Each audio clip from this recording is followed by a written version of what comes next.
Good morning, students. I hope so. Everyone is good and everyone is fine. So, today we are going to have a very impromptu kind of a lecture where I am going to write the notes in front of you, and we are going to read the chapter, and along with that, we are going to make the notes. So, we are going to start off with this lecture about what we have learned in the previous lecture. First of all, I would like to tell you. So, in the previous lecture, we have talked about two different credit situations here. That one was the festive season, and the second was Swapna's problem. So, in the first one, it was favorable in front of the for the borrower, and in the second case, it was quite worse for the Swapna because she had fell into a debt trap. Then we have talked about certain terms of credit there, and how it could be useful, what are the basic terms of credit when they are issuing you some kind of loan. Then we have talked about a house loan. There are variety of credit arrangements as well. Then loans from the cooperatives. Now in this particular lecture, what are the topics that we are going to discuss will be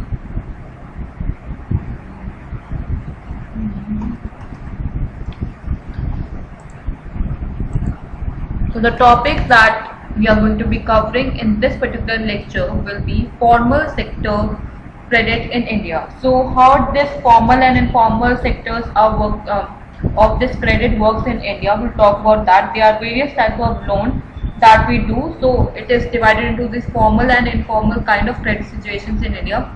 Then we are going to compare them with this formal and informal credit situation that is happening. Then we'll talk about the self-help groups for the poor, and then we'll going to talk about the last topic from this particular chapter, with this Grameen Bank of Bangladesh, and will be summing up this particular chapter. Then the homework solution that I have given you, will talk about that and the homework. So these are the topics that we are going to discuss, but today I am going to write the notes in front of you. So better you should have the book in your hand and one notebook where you are going to write the notes, and I am going to write it with you. So we are going to read the chapter, we are going to note down what are the important points here. Okay, so let's get started with the lecture now. I will be having after this a new sheet, and we are going to write the title, the first topic, that is formal sector credit in India. That's the heading for this particular topic. So better off we are starting with the book only. So we have seen in the above example that people obtain loan from the various sources. So here you can see that people have in the previous situations that there are different situations where people take these loans. So they can take from any money lenders, or they can take from any other kind of people out there. So they can take from banks as well. So there are some different situations when they are taking formally from these banks and from informally from money lenders or any employer out there. So start writing down the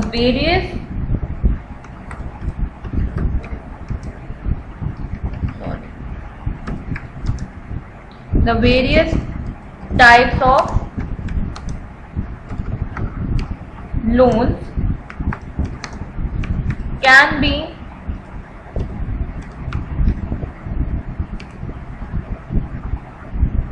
conventionally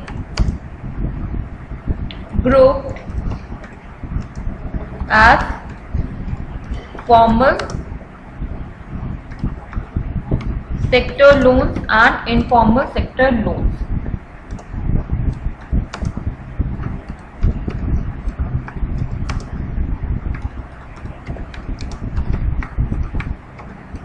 So the various type of loans that we are taking, it could be grouped up into formal sector loans, and the other one is informal sector loans. So what is the difference between them? Like the informal sector loans, the loans we are taking it from the banks, but in the informal sector loans, we are taking these loans from the money lenders, any employer, relative, friend, any could be. It could be anyone. So the another one that you can write the line here is the informal lenders include money lenders, traders, employers,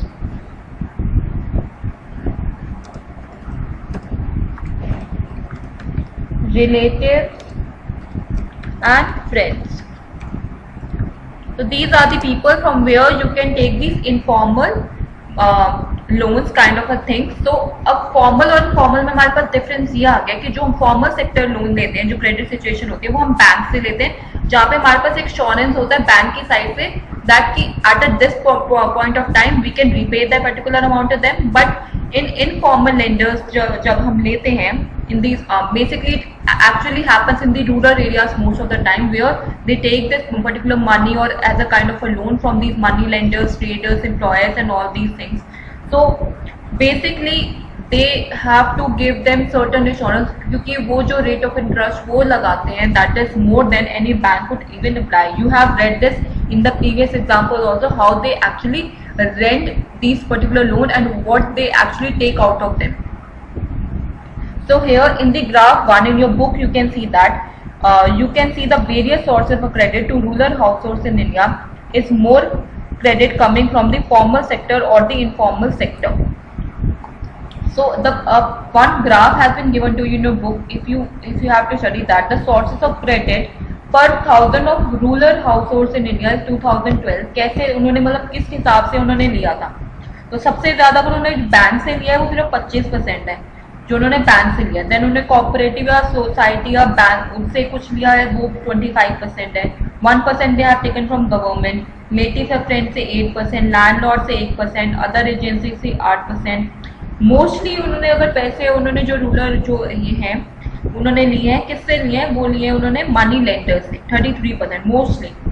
so these basically the people out there they don't depend on banks much. They depend on these money lenders only. वो higher rate of interest देने को भी ready हो जाते हैं उन money lenders को in this situation. Now write another point here that is given to you, the reserve, or you can write RBI. In short, the RBI supervises the functioning of formal sources of loans. So whatever kind of loan you are taking from these banks and from the government agencies, the RBI is the one here who supervises all these function of the formal sources of loan. तो informal का उनके पास कोई right नहीं होता, but where it comes the formal sources of loan, तो RBI is the one who supervises each and everything. For instance we have seen the bank maintain by a minimum cash balance out of the deposit they receive. So the RBI monitors the bank in actual maintaining the cash balance here. Similarly, the RBI sees that the banks can give the loans not just to profit-making businesses and traders, but also to small cultivators, small scale industries, and to the small borrowers, etc. So here, another point that you can add on is there is no organization which supervises the credit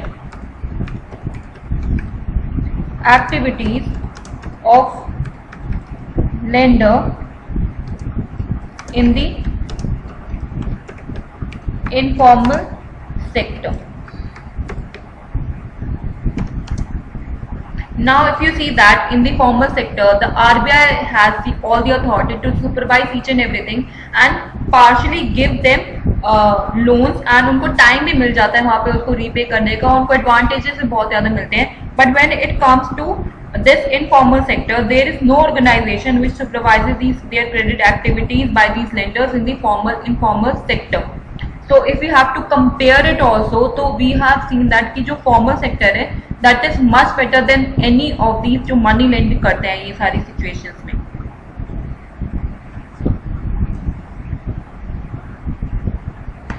why it is not okay, sorry. Okay, so now we are going to compare formal and informal credit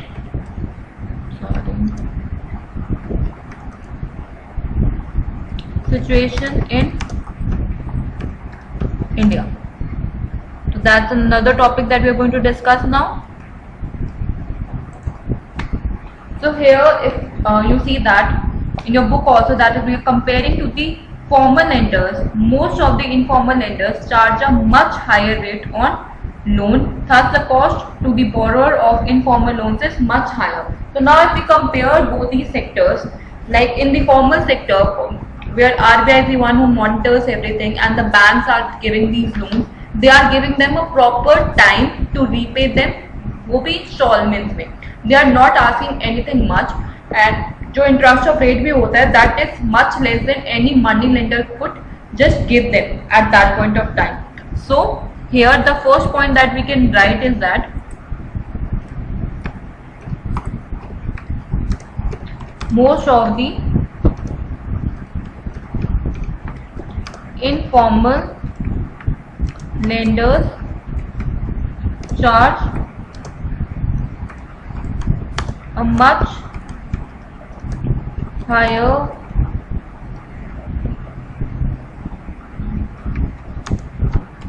interest on loans. Thus, the cost to the borrower of informal loans is much higher. That's the first point we get in if we compare it, that in the informal credit system we have to pay a higher interest of rate than in the formal one. So thus the cost of the borrower of the informal loans is much higher here. So that's why the higher cost of borrowing means a larger part of the earning of the borrower is to be paid to repay by the loan. So मतलब अगर अब interest इतना ज़्यादा high होगा तो जितना उन्होंने बोरो किया है उतना ही उसका डबल उनको पे करना पड़ेगा. So what's the use of taking that particular loan? There is no use. So in the informal sector, it is a kind of very much disadvantages that they are getting in, that they have to pay a much higher rate of interest in the borrowing sector. But when it comes to the formal sector, they don't. There is a fixed rate of interest that they have to give, and it is quite nominal. Like in different banks, it is different, but it is nominal in comparison to these informal sectors. Now another point that we can write here is, in this particular situation, higher cost of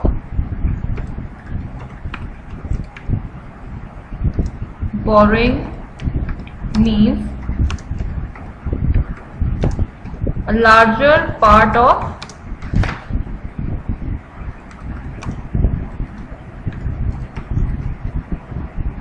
earnings of the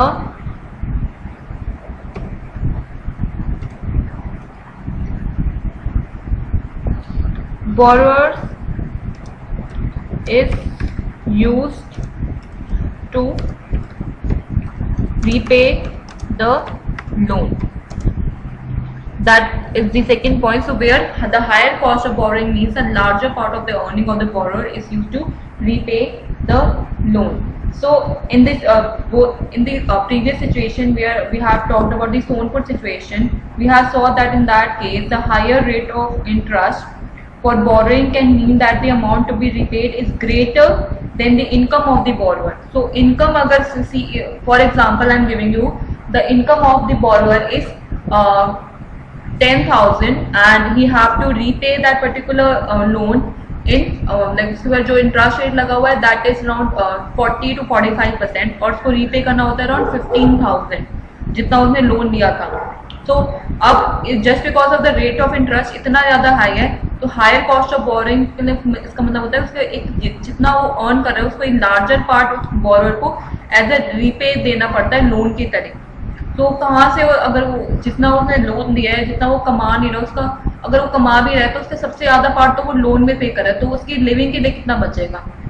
so that is a very much disadvantages in this case if you compare that कि informal में कि उनको higher cost of boring देना पड़ जाता है। So if we compare both this situation,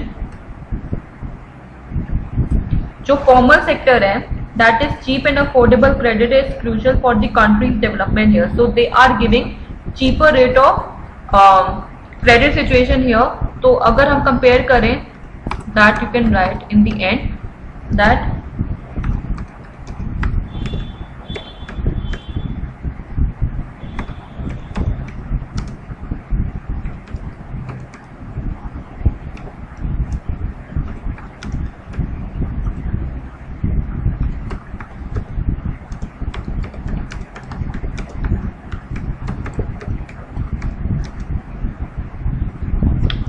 cheap and affordable credit situation is crucial for the development of any credit situation here। if the like अगर हम smaller countries की बात करें like या smaller farmers की बात करें, if credit can be made available to these poor people on some terms and condition which is very much appropriate and cheap and affordable from them, it could bring a lot of difference in their credit situations as well। So this is one of the best way possible if they can get this thing। Now if like how we can get this formal and informal credit, who gets what। So here if we talk about that in the graph 2, you can see here shows the importance of formal and informal sources of credit for people in urban areas। The people are divided into 4 groups here, from which the poor to rich as shown in the figure, you can see that 85% of the loans taken by poor households in the urban areas are from informal sources, and compare this with the rich urban households, what do you find? Only 10% of their loans are from informal sources while 90% are from formal sources। A similar pattern is also found in the rural areas। The rich households are availing cheap credits from formal lenders, whereas the poor households have to pay a large amount for borrowing। So what does all this suggest? First, the formal sector still meets only about half of the total credit needs of the rural people। The remaining credit needs are meant for informal sources here। So most loans from informal lenders carry a very high interest rate and do little to increase the income of the borrowers here। So thus it is necessary that banks and cooperative increases their lending particularly in the rural areas, so that the dependence on informal sources of credit reduces।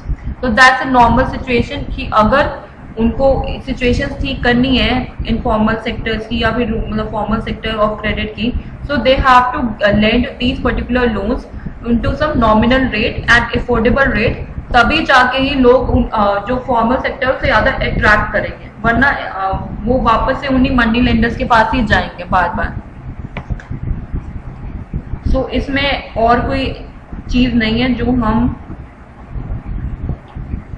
Note down कर सके। Next we are going to another topic, please work, thank you. So the another topic that we are taking is self-help groups। So these, what are these self-help groups for the poor? Now in recent years people have tried out some newer ways of providing loans to the poor। मतलब अब एक पहले formal और informal तरीके होते थे, जैसे money lender से ले लिया, बैंक से ले लिया, but now in recent years people have tried some newer ways of providing these loans to the poor. So the idea is to organise rural poor in particular women हो गया, या तो into the small self help groups हो गए, या फिर collectively their savings हो गया। तो ऐसे कुछ बहुत सारे ग्रुप्स बने थे।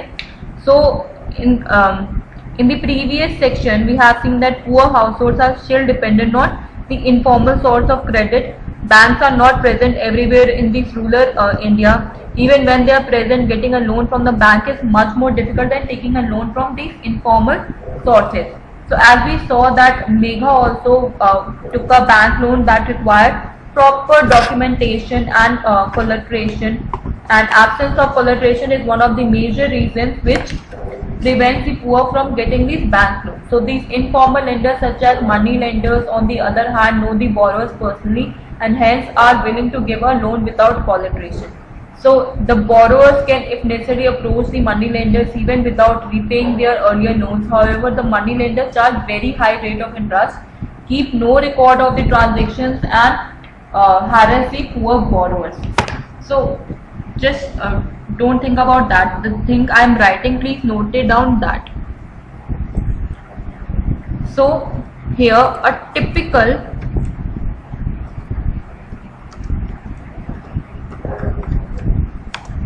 I am writing in short about the name of this particular topic, that is SHG, that is self-help groups. I hope so you will understand that. Has 15 to 20 members. Usually they belong to one neighborhood who meet and save regularly.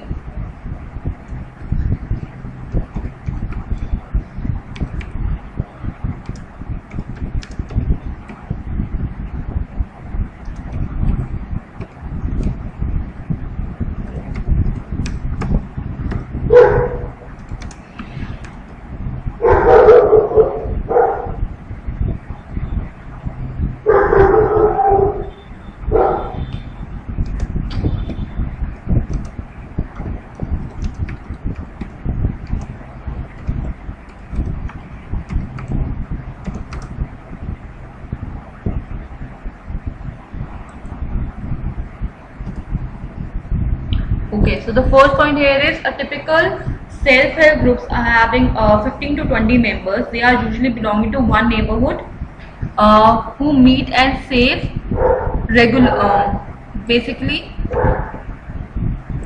Regularly. तो कुछ ऐसे members होते हैं उनके neighbourhood में community वो setup करते हैं जहाँ पे उनमें 15 से 20 मेंबर्स होते हैं जो कि जितनी भी उनकी थोड़ी बहुत सेविंग होती रहती है they give it to them as their saving, जिसमें वो थोड़ा थोड़ा इंटरेस्ट रेट लगा के उनको देते रहते हैं.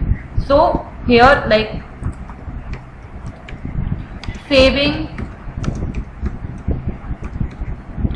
per member varies ₹25 to ₹100 और मोर. तो यहाँ पे जितने भी लोगों के पास एक दिन की पर जितनी भी वो सेविंग करते रहते हैं 25 हो गया से 100 तक के बीच का,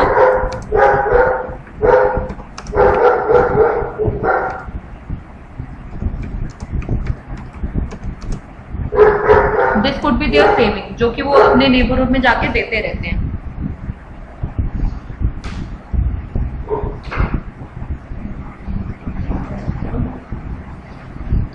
So the members can take these small loans from the group itself to meet their needs.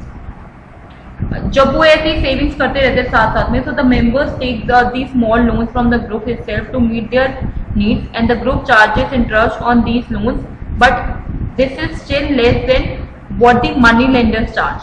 तो यहाँ पे जितने भी जो ग्रुप्स हैं ये जितना भी रेट ऑफ मतलब इंटरेस्ट चार्ज करते हैं that is very less than any money lender can give them.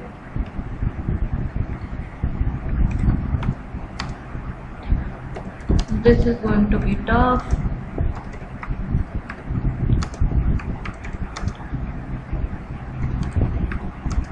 So I am writing the note for you also. Please, you should also write it down.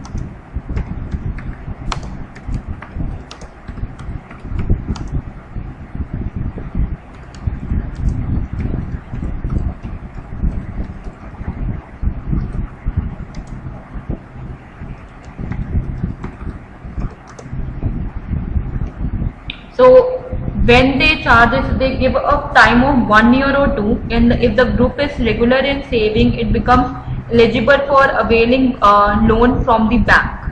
So basically, if they are regular in giving them their savings to like this particular amount, So they are like eligible for taking the loan from the bank, and the loan is sanctioned in the name of the group and is meant to create self-employment opportunities for these particular members, and these particular group help the borrowers overcome the problems of lack of collateration. Here they can get timely loan, and these groups are the building blocks of organization of the ruler here.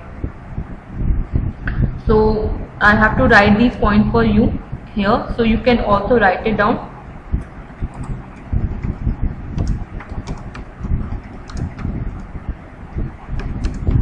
After a year or two,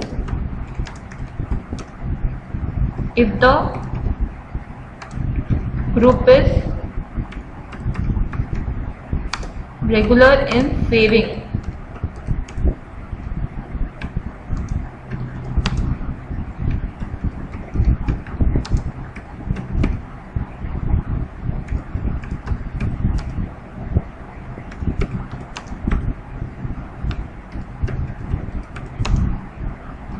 availing loan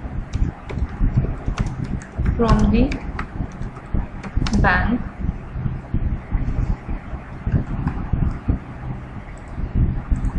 and loan is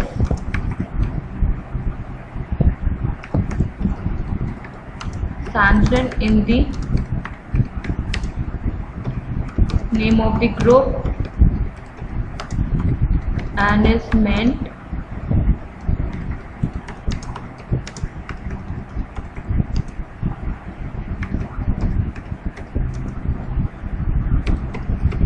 self-employment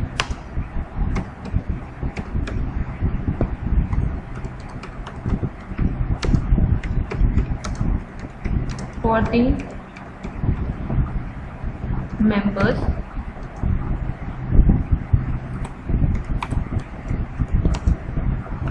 They can get the time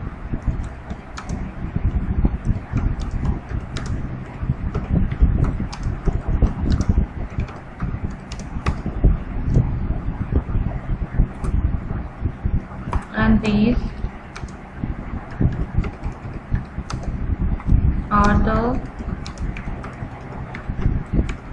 building blocks of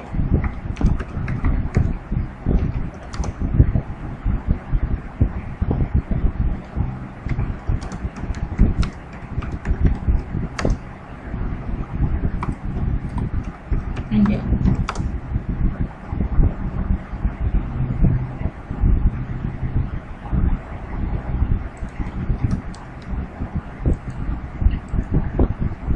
So these are the points that you can write about these self-help groups.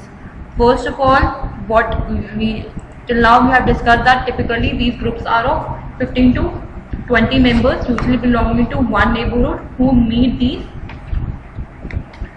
basically who meet and save there regularly. Saving per member varies from 25 to 100 rupees or more depending on the availability of the people to save, and the members can take small loans from the group itself to meet their needs. The group charges interest on these loans, but this is still less than what the money lender charges, and after a year or two, if the group is regular in saving, it becomes eligible for availing these loans from the bank. Loan is sanctioned in the name of the group and meant to create self-employment opportunities for the members. For example, here that they have taken like small loans are provided to the members for releasing this mortgage land or meeting the working capital needs and everything stuff.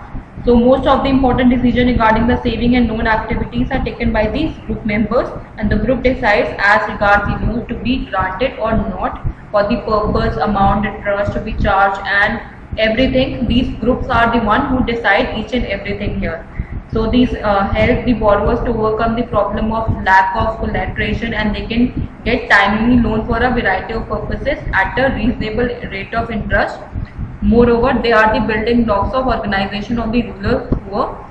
Not only does it help women to become financially self-reliant, the regular meeting of the group provide a platform to discuss and act on a variety of social issues such as health, nutrition, domestic violence and etc. So these are the points that you can write it down in this if you got a question like that.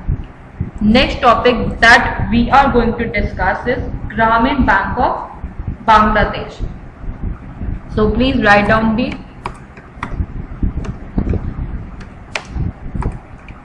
heading in the top.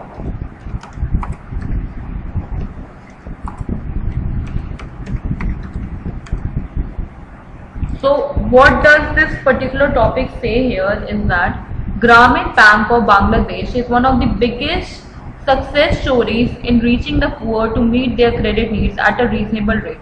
Starting in the 1970s as a small project, now has over 6 million borrowers in about 40,000 villages spread across Bangladesh, and almost all the borrowers are women and belonging to poorest sections of the society here.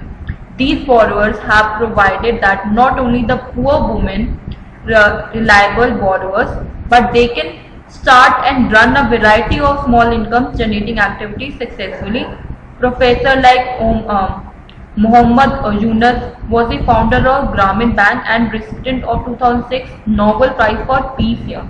So he is one of the person who have reached out to the poorest one and given them at a cheaper rate of loan so that they can meet up their needs properly. So उन्होंने एक initiative लिया था for the poor, so that especially for the women जिनके पास rights थे ही नहीं उनके पास properly. So they have started off with this initiative. Basically कुछ 81,390 villages है जहाँ पे ये पूरा प्रॉपर स्प्रेड हुआ था, लेकिन मुझे 40,000 विलेजेस आज भी जो कि प्रॉपरली चीज वर्क भी कर रहे हैं.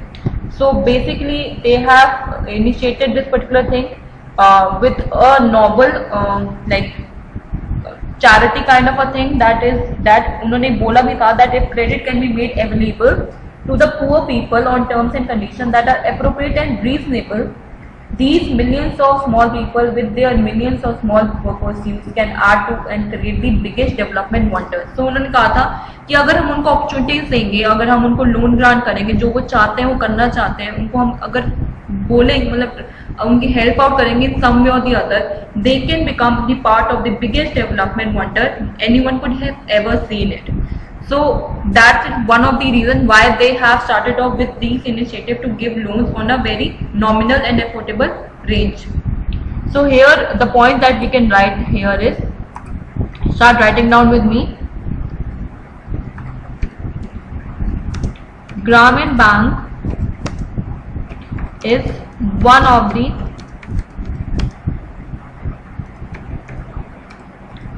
biggest success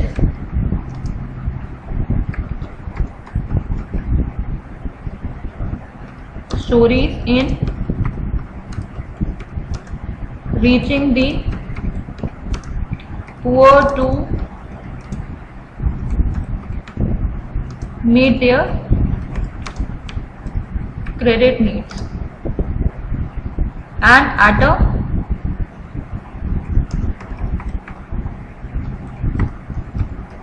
reasonable rate.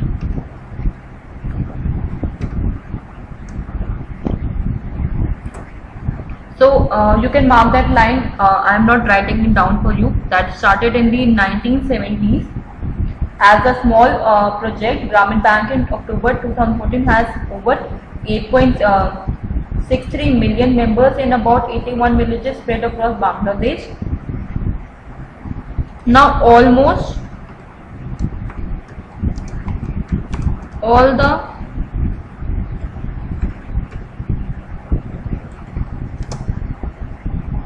borrowers are women here, and they belong to poorer sections of the society.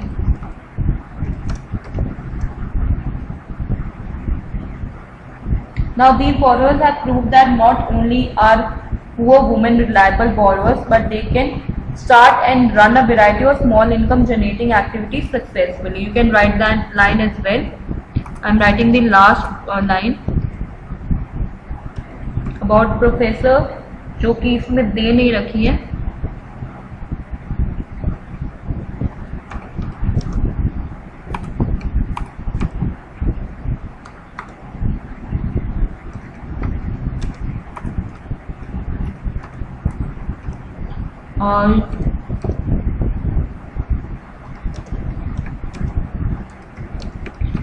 he was the founder of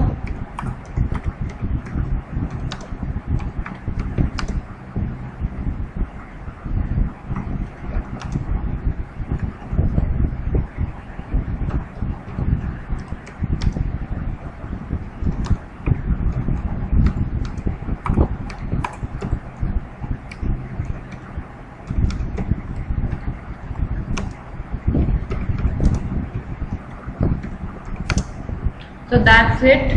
We are done with this particular chapter here. So if we have to sum up this particular chapter, in this chapter we have looked at the modern forms of money and how they are linked with the banking system. On one side are the depositors who keep their money in the banks, and on the other side are the borrowers who take loans from these banks. Economic activities require loans on credit, and credit, as we saw, have seen a positive impact, and or in these current situations make it borrowers worse as well. So this credit is available from a variety of sources. These can be either formal source or informal sources, and these terms of condition are simultaneously between the formal and informal lenders. At present, it is richer households who receive credit from all the formal sources, whereas the poor have to depend on these informal sources. It is essential that the total formal sector credit increases so that the dependency of informal should be less, because it is more expensive for the rural people out there. So the bank facility should be given to each and everyone at a nominal rate. So the poor should get a much greater share of formal loans from the banks, cooperative societies, etc. Both these steps are important for the development out there. Now we'll discuss about the homework solution that I have given you. Please work. So the first question that I have given you about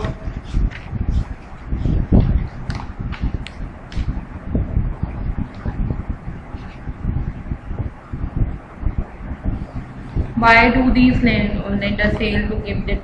So basically the answer is the failure of crop due to either poor rainfall or attack of the crop by pest. Her situation has become worse day by day by as money lenders charge high rate of interest, and if she can't pay her debts, they can forfeit her land too, which result in decrement or in her earning, or maybe she becomes solvent for future.